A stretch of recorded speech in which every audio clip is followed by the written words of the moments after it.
Bienvenidos, amigues de Lema Tristiques. Hoy día, continuando con la lectura de El reencantamiento del mundo de Morris Berman,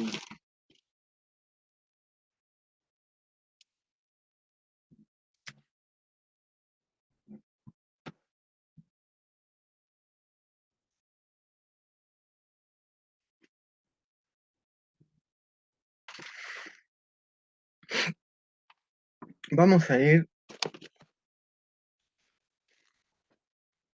a, como ya están pudiendo ver, la conclusión práctica de lo que enunciábamos ayer como una teoría científica de la epistemología, es decir, del estudio racional del conocimiento humano. La pregunta de cómo conocen. Porque esa pregunta científica, porque se refiere al cómo, no al por qué, la pregunta del por qué la tiende a responder la religión y la filosofía, eh, conlleva una consecuencia práctica, cotidiana, en la vida de cada uno de nosotros. Por eso decía que nuestras vidas fueron diseñadas por filósofos de hace 300, 400 o incluso 2300 años. Cito del libro. La tesis de Marcuse, Herbert Marcuse, un importante filósofo de los años 60, es una tesis plausible. Todos conocemos al vecino que cada domingo lava amorosamente su automóvil con un ardor casi erótico. Sin embargo, las observaciones actuales de la vida cotidiana de las clases media y trabajadora tienden a refutar la observación de Marcuse de que para estas personas el sí mismo y los bienes, evidentemente materiales, se han fusionado, produciendo lo que él denomina una conciencia feliz. Si tomamos únicamente dos ejemplos, las entrevistas de Stu Terkel con cientos de estadounidenses de todas las esferas de la vida, revelaron cuán vacías e insignificantes consideraban ellos sus propias vocaciones. Llamémosles trabajos solamente.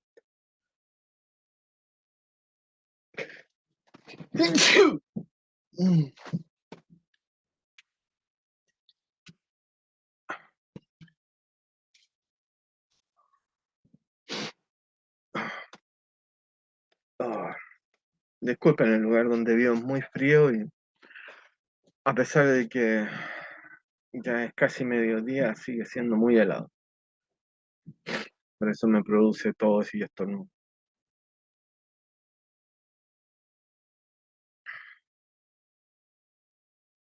Revelaron cuán vacías e insignificantes consideraban ellos sus sus propias vocaciones, sus propios trabajos en realidad, porque ya no hay vocación.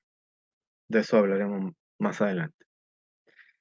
Arrastrándose día a día al trabajo, empujándose a través del tedio diario de escribir a máquina, archivar, recoger dinero de pólizas de seguros, estacionar automóviles, entrevistar a aspirantes a beneficios de seguridad social y, en gran medida, fantaseando en el trabajo.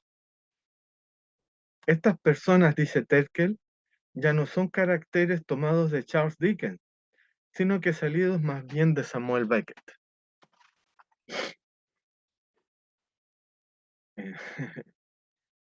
Ya no son Oliver Twist, es decir, el pobre que sale a rico, sino más bien Samuel Beckett, de Esperando a Godot, que en el fondo es una obra acerca de la desesperanza absoluta y la pérdida del sentido de la vida.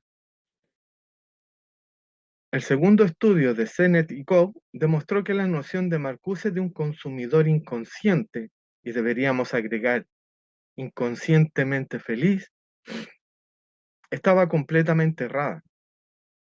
El trabajador no compra bienes materiales porque se identifica con el modo estadounidense de vida, the American Way of Life, sino porque está angustiado. y cree que esta angustia se puede mitigar con los bienes materiales, llenar el vacío. Lo que diríamos, en otras palabras, llenar el vacío espiritual con bienes meramente materiales. El consumismo es visto paradójicamente por estas mismas personas como un modo de salida del sistema que lo ha dañado y que secretamente aborrece. Por eso el tedio. El aburrimiento está demostrado etimológicamente que procede de la palabra aborrecimiento. Solo te aburre tener que convivir con aquello que aborrece. Fin de la digresión.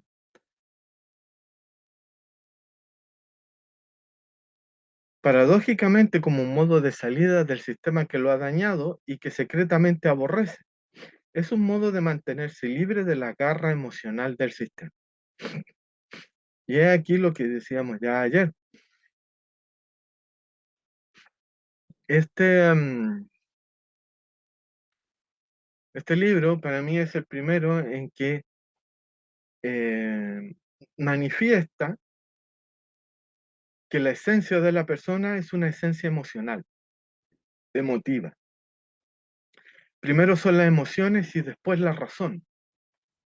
Precisamente lo que por esta misma época, años 80, estaban diciendo tanto Varela como Maturana en su biología del amar y el conocer.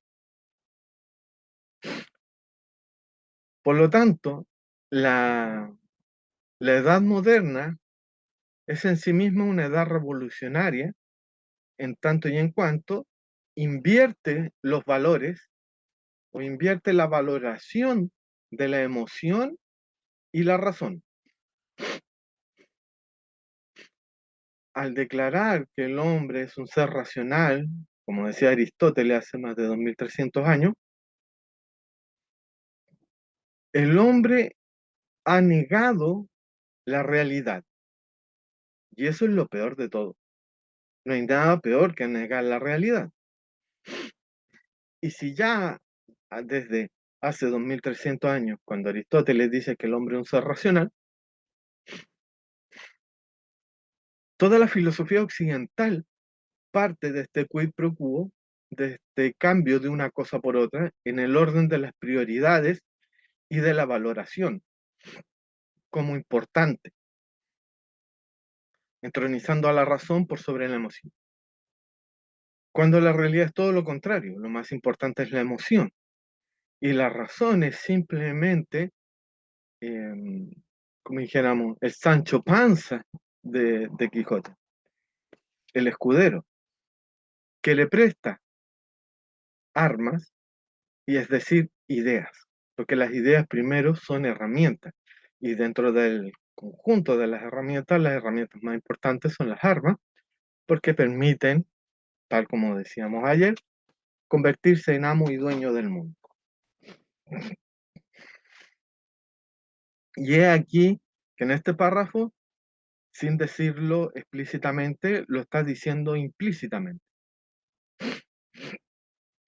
Es un modo de mantenerse libre de la garra emocional del sistema, el consumismo. Porque te hace creer estar en la cima, estar por encima de los demás.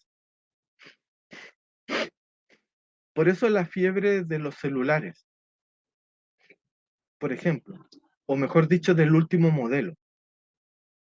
Siempre quieres tener el último modelo de automóvil, el último modelo de celular, porque secretamente te hace sentir superior a los que no tienen ese modelo. Y ese sentirse superior es precisamente una emoción, no es una razón. La conducta humana está motivada por emociones, punto. Todo lo demás es mentira. Dependiendo precisamente de cuáles son las emociones, porque de ahí viene la palabra incluso. Emoción viene de mover, tiene la misma raíz latina. Entonces, lo que te mueve, la emoción es lo que te mueve. Y como moverse es lo más importante, porque es lo que nos diferencia de las piedras, las emociones son lo más importante en el ser humano. Y cuando tú estás angustiado, ¿qué haces? Corres, queriendo liberarte de esa angustia. ¿Y hacia dónde corres? Hacia el mall, porque estás vacío de sentido de vida. ¿Y con qué crees que lo va a llenar? Con cosas. Y las cosas son un placebo de sentido, porque te dan esa momentánea satisfacción, al igual que las drogas, una momentánea satisfacción de sentirte superior a los demás. Por lo tanto, toda persona que busque sentirse superior a los demás es un egoísta, que no está pensando en el bien común, sino en su propio placer narcisista. Cierre de la digresión, continúo con el libro. Cito. Sin embargo, el mantenerse libre del sistema no es una posición viable. A medida que el pensamiento tecnológico y burocrático invaden los rincones más profundos, ah, no,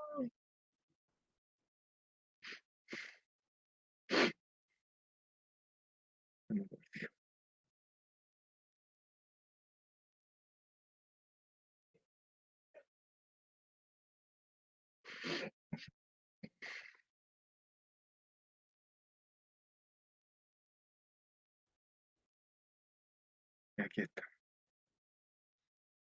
Sin embargo, el mantenerse libre del sistema no es una posición viable. A medida que el pensamiento tecnológico y burocrático invaden los rincones más profundos de nuestras mentes, la preservación de un espacio psíquico se ha tornado algo casi imposible.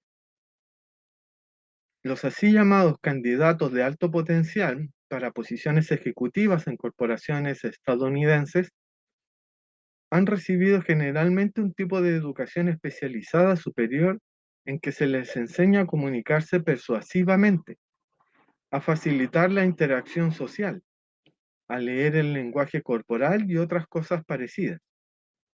Esta disposición mental es luego llevada a la esfera de las relaciones personales y sexuales. Uno aprende así, por ejemplo, cómo descartar amigos que pueden ser obstáculos en nuestra carrera y establecer nuevas relaciones que pueden ayudarnos en nuestro ascenso. La esposa del empleado también es evaluada como un riesgo o una ventaja en términos de su destreza diplomática.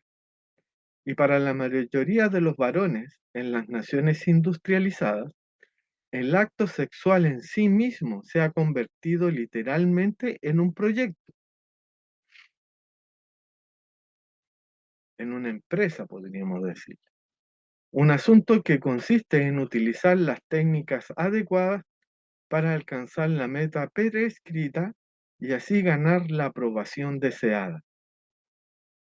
Subrayemos esto último, la aprobación. El placer y la intimidad se ven casi como un impedimento al acto, pero una vez que el etos de la técnica y de la administración han invadido las esferas de la sexualidad y la amistad, literalmente no dejan lugar donde esconderse. Así resulta que el muy difundido clima de ansiedad y neurosis en el que estamos inmersos es inevitable.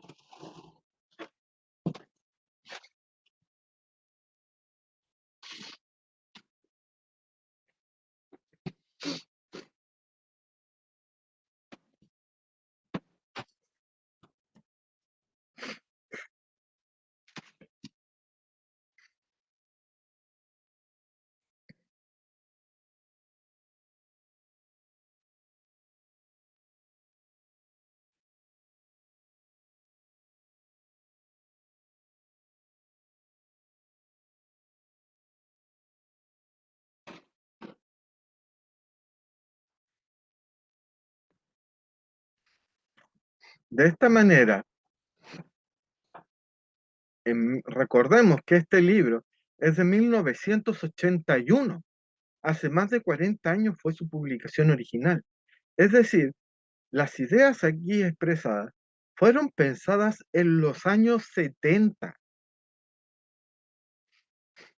hace prácticamente 50 años fueron pensadas estas ideas.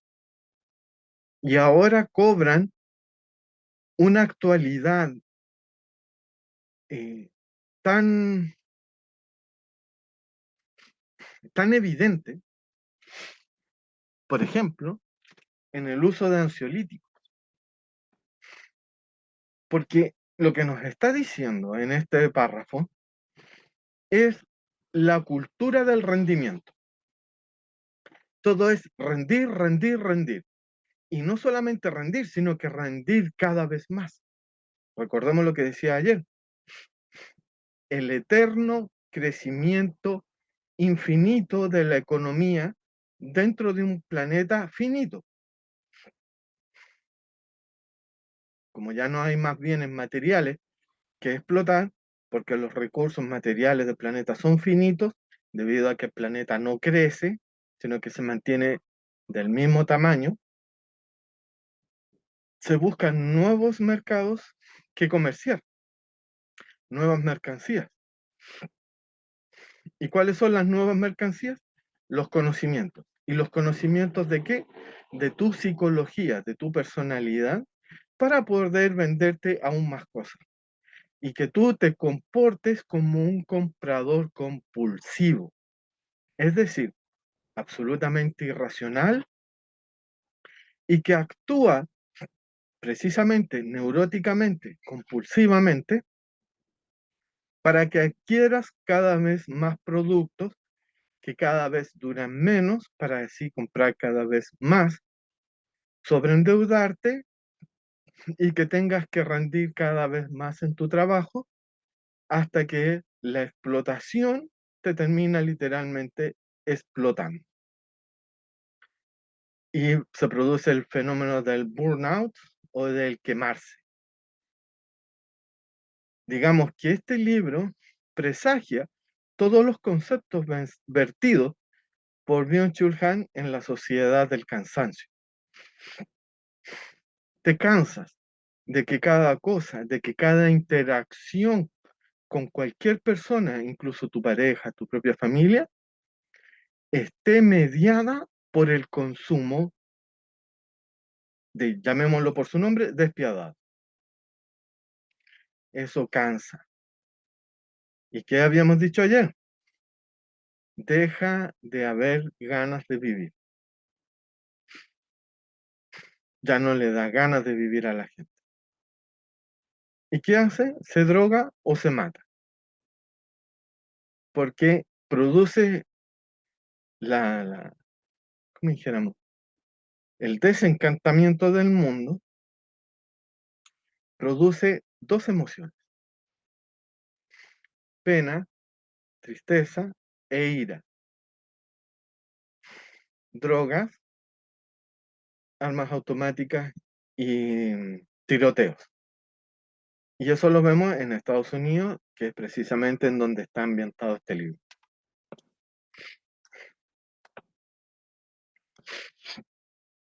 Y vamos al punto importante del día de hoy.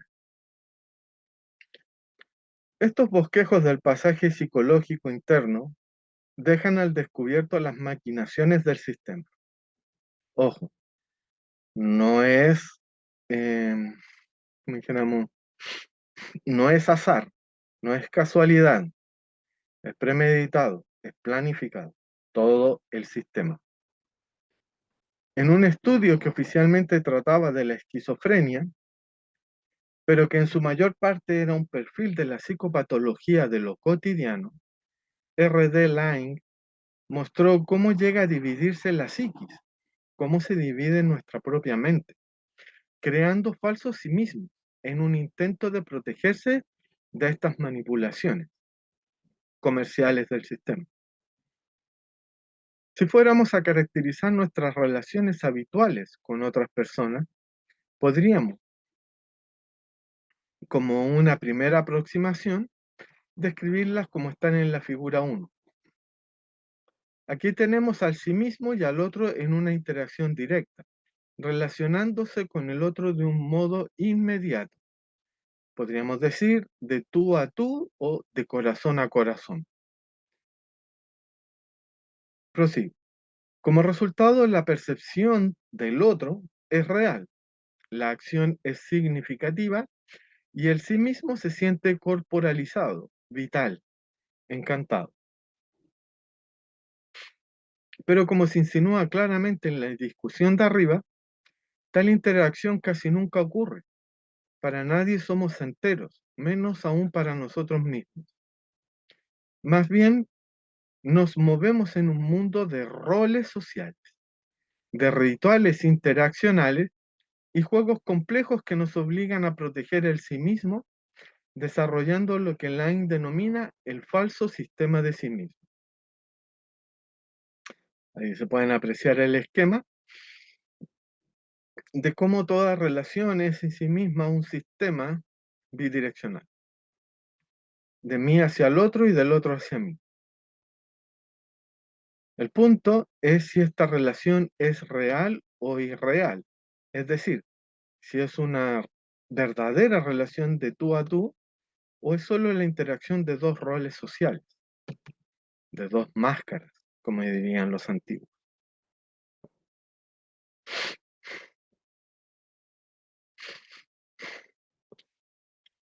En la figura 2, el sí mismo se ha dividido en dos. El sí mismo interior se retira de la interacción, permaneciendo como un observador científico, mientras que el cuerpo, que ahora es percibido como falso o muerto, es decir, desencantado, es el que se relaciona en forma falsa o simulada con el otro. Por supuesto que es simulada porque es un rol. Yo no hago lo que yo quiero, sino que yo estoy en la obligación de comportarme como la sociedad así lo estipula. Por lo tanto, todo ser humano es un actor, está actuando un papel, está haciendo un sí mismo, pero no está siendo sí mismo, no está siendo verdadero, y es ahí que las dos palabras más terribles de la sociedad actual son honestidad y sinceridad, a tal punto que se han convertido en verdadero tabú, porque vivimos en la deshonestidad y la insensibilidad. Somos insinceros con los demás y somos deshonestos con nosotros mismos, porque no decimos lo que verdaderamente pensamos ni lo que verdaderamente sentimos. Y al mismo tiempo la percepción es irreal, porque no estamos viendo a otro ser humano, estamos viendo a otro actor interpretar otro rol. Y en ese sentido, todo ser humano es reemplazable, debido a que lo importante no es el ser humano en sí mismo, sino el rol social que interpreta. Y es ahí porque todas las sociedades, todas las civilizaciones, todos los imperios siempre terminan por caer, porque en algún momento hay gente tan hastiada que dice, yo no voy a interpretar más este papel. Me aburrí, me cansé, váyanse a cierta parte. Y por eso que la desvitalización generalizada la llamamos depresión o angustia, y los médicos nos recetan ansiolíticos.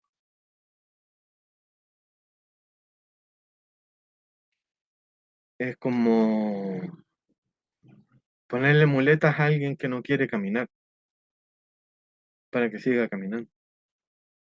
¿Por qué tiene que seguir caminando? Esa es la pregunta. Porque la economía no puede parar de crecer, porque tiene que crecer. Por lo tanto, tú tienes que trabajar cada día más, porque lo único que puede crecer, ya que no crece el planeta, lo único que puede crecer son las horas trabajadas, el esfuerzo puesto en trabajar para otra persona, porque nunca estás trabajando para ti mismo.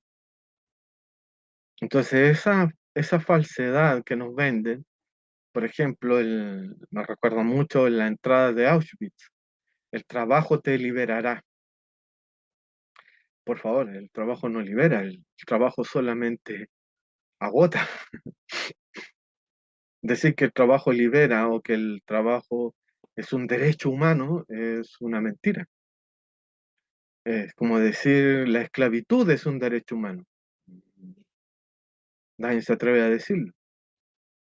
Nuevamente, todos tenemos que interpretar un rol. Quien se salga de la interpretación del rol es castigado. Así funcionan todas las sociedades patriarcales. No hay un real deseo de entendimiento mutuo, sino el único deseo es de imposición del poder por sobre otro. Fin de la digresión, último párrafo. La percepción, por lo tanto, es irreal y la acción correspondiente es fútil, inútil. Como dice Len, en el trabajo y en el amor, ojo, nos retraemos hacia la fantasía. ¿Por qué creen que existe la industria del entretenimiento? Porque debido a que en el mundo real jamás voy a poder hacer, ser y sentir lo que yo soy verdaderamente, me refugio en el mundo de la fantasía, de las películas y series de televisión, Netflix, Disney, como quieran llamarle, para ahí cumplir ese anhelo oculto a los demás de ser un héroe que salva a la muchacha, que mata al monstruo, que libera a un pueblo de la tiranía, etc. Eso es todo el sentido. Y por eso que esta meditación parte con la refutación de la premisa básica de la serie de televisión Fundación.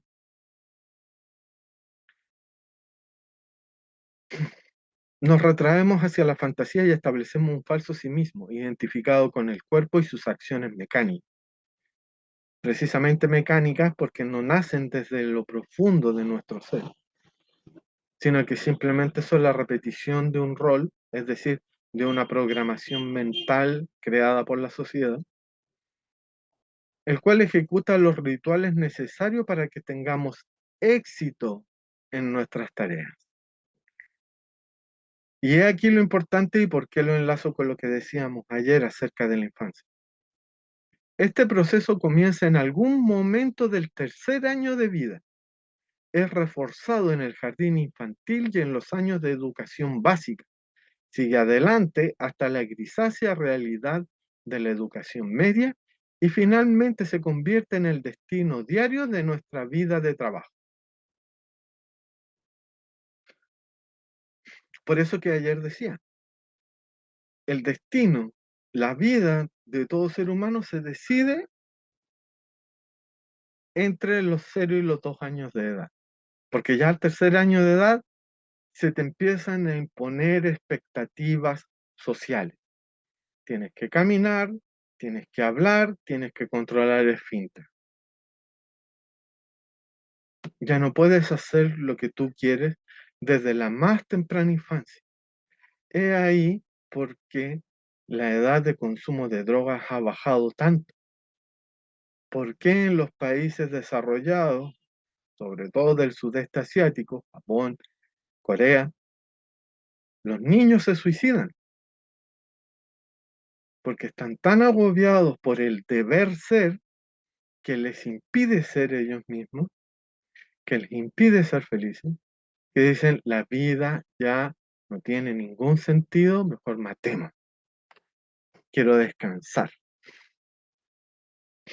Dejen de molestar.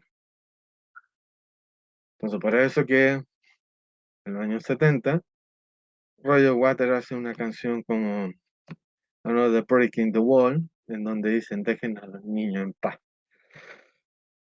Mm. Retomemos la lectura. Todo el mundo, dice Len, ejecutivos, médicos, camareros o lo que sea, representa roles, manipula. para evitar a su vez ser manipulado.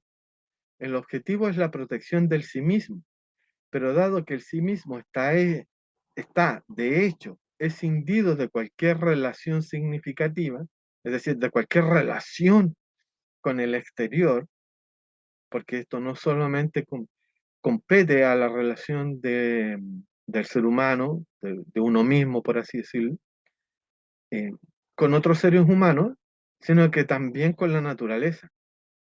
Ahí la importancia de cómo el pensamiento científico nos amputó la conexión con la naturaleza, al mismo tiempo que nos amputó la conexión con otros seres humanos.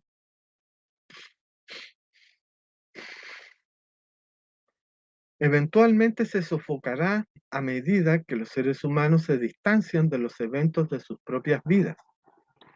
El ambiente se torna cada vez más irreal. A medida que este proceso se acelera, el sí mismo empieza a luchar consigo mismo y a recriminarse acerca de la culpa existencial que ha llegado a sentir, creándose así otra división que, que nos atormenta nuestra falsedad, nuestro representar roles, nuestro huir del intento de llegar a ser lo que realmente somos o podríamos ser. A medida que aumenta la culpa, silenciamos las voces disidentes con drogas, alcohol, fútbol, cualquier cosa para evitar encarar la realidad de la situación. Cuando se agota esta automistificación o el efecto de las pastillas, quedamos aterrorizados por nuestra propia traición y la vacuidad de nuestros éxitos manipulados. Vacuidad. Me recuerda la segunda película de la historia sin fin, cuando el vacío empieza a comerse las cosas desde dentro y todo se revela hueco, vacío. Si la palabra política resuena en tu mente en estos momentos, es eso. Cuando decimos un mundo de simulaciones, decimos un mundo de mentiras, en donde un presidente te dice, yo voy a luchar por el pueblo y lo primero que hace es matar al pueblo. Voy a acabar con la desigualdad económica y favorecer a los empresarios, etc. O sea, si eso te ha pasado, esa decepción, bueno, esa es la vacuidad del mundo actual. Y la única forma de cambiarlo es que tú dejes de representar el rol social que te ha sido asignado y empieces a ser tú mismo. Tiene un costo muy alto. Por eso estoy mal viviendo en un lugar muy frío que me hace mal. Porque he tomado la decisión ética de ser yo mismo aunque ello me cueste la vida. Y esa decisión ética es la única decisión que puede cambiar el mundo. Y si no la han tomado miles de millones de personas, es porque han preferido la comodidad, el fetiche de la comodidad, al sacrificio del ser sí mismo. Porque ser uno mismo siempre es una misión heroica que nos lleva a enfrentarnos con la sociedad y a asumir que como la sociedad es más poderosa que uno, siempre vamos a perder. Y lo único que podemos dejar es el testimonio de que a pesar de todo, alguien, al menos uno, se atrevió a ser sí mismo y no un títere de la sociedad. Buenas noches, buenos días, buen almuerzo, amigues de Les Matrísticas. Hasta mañana.